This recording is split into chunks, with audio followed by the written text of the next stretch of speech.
today's Federal Newscast, the Department of Veterans Affairs says it's a different agency today because of the pandemic. More on that from Federal News Network's Nicole Ogrisco. VA Secretary Dennis McDonough says some of the changes the department made to respond to the pandemic will stay for the long haul. VA held 2,500 telehealth appointments a day in March 2020. Clinicians are now hosting 45,000 virtual appointments daily today. We want our lives to get back to normal. We were just talking about it right here.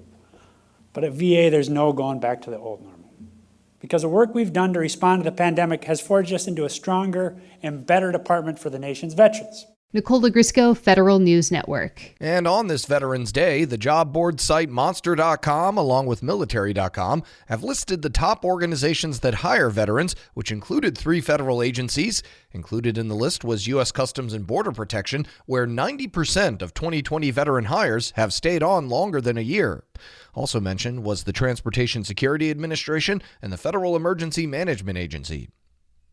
Meanwhile, the USPS Board of Governors re-elects its chairman, but the length of his tenure remains unclear. Federal News Network's Jory Heckman tells us why. Ron Bloom, a Democrat on the board, remains its chairman, but his tenure runs out in less than a month. President Joe Biden hasn't indicated whether he expects to nominate Bloom for a full 7-year term.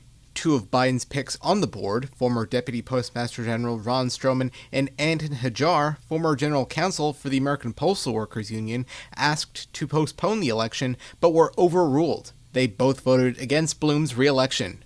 Jory Heckman, Federal News Network. You can find more information about these stories at federalnewsnetwork.com. Search Federal Newscast and subscribe to the Federal Newscast on Podcast One or Apple Podcasts. I'm Eric White.